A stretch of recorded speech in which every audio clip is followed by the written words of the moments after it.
श्री शिवाय नमस्तुभ्यम महाराज। आप सभी लोग जानते हैं कि 14 जनवरी को मकर संक्रांति का पर्व है और इस दिन आपको त्रिवेणी संगम के जल वाला उपाय जरूर करना चाहिए। आप सभी लोग जानते हैं कि अभी प्रयागराज में माघ मेला चल रहा है और बहुत सारे लोग 14 जनवरी यानी कि मकर संक्रांति के दिन माघ स्नान भी करने वाले हैं। पर जो लोग त्रिवेणी संगम में माघ स्नान न कर पाए या वहां ना जा पाए तो वह अपने घर पर ही रहकर त्रिवेणी संगम के जल वाला उपाय करके माघ स्नान का लाभ ले सकते हैं। महाराज इसी के साथ में प्रयागराज में 14 जनवरी के दिन मकर संक्रांति का बहुत ही प्रमुख स्नान है, क्योंकि इस दिन प्रयागराज में सभी देवी देवता भी उपस्थित होते हैं, क्योंकि वहाँ पर 3 नदियों का संगम हुआ है, जिसमें गंगा, यमुना और सरस्वती जी होती है। जिसमें सरस्वती जी अदृश्य रहती है, वह दिखाई नहीं देती है पर वह बहती रहती है और प्रयागराज को तीर्थों का राजा कहा जाता है। और अगर आप लोग भी कभी भी वहाँ पर गए होंगे और वहाँ से गंगा जल लेकर आए हुए होंगे तो आप अपने ही घर पर रहकर मकर संक्रांति के दिन त्रिवेणी संगम के जल वाला उपाय कर सकते हैं और इस उपाय का फल ले सकते हैं। महाराज ये बात आप सभी लोग जानते हैं कि मकर संक्रांति के दिन स्नान और दान का विशेष महत्व माना जाता है और इसमें विशेष रूप से हम जो उपाय कर रहे हैं वह स्नान के लिए कर रहे हैं। महाराज मकर संक्रांति के दिन आपको सुबह जल्दी उठकर ब्रह्म मुहूर्त में ही स्नान करना चाहिए। अगर संभव हो सके तो इस दिन आपको किसी पवित्र नदी में जाकर या त्रिवेणी संगम के घाट पर जाकर ही स्नान करना चाहिए। पर अगर वहाँ पर जाना संभव ना हो तो आप अपने ही घर पर रहकर त्रिवेणी संगम के जल वाले उपाय के साथ में ही यह मकर संक्रांति का स्नान कर सकते हैं। महाराज इस दिन जो भी लोग अपने घर पर ही मकर संक्रांति का स्नान करने वाले हैं वो इस दिन सबसे पहले 2 चीज़ पहले से तैयार रख लेना।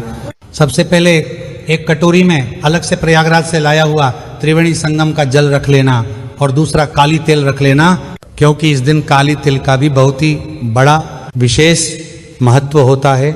इसका दान भी किया जाता है और काली तिल को इस दिन 6 तरह से उपयोग में भी लिया जाता है।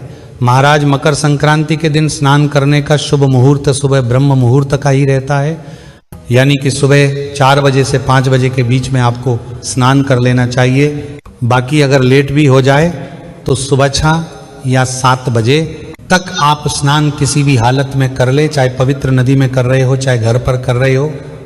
महाराज अब त्रिवेणी संगम के जल वाले उपाय में आपको सबसे पहले सुबह के समय जब आप स्नान कर रहे हो उस समय अपनी एक बाल्टी पानी में पानी भर लें, जिस पानी से आप स्नान करने वाले हैं। उसके बाद इस पानी के अंदर आप थोड़ा सा त्रिवेणी संगम से लाया हुआ जल डाल दें और उसके बाद थोड़ी सी काली तिल भी अपनी उस बाल्टी के अंदर डाल दें। इसके बाद इस अपने पानी को थोड़ा मिला लें ताकि गंगा जल और काली तिल्ली पूरे पानी में अच्छे से मिल जाए।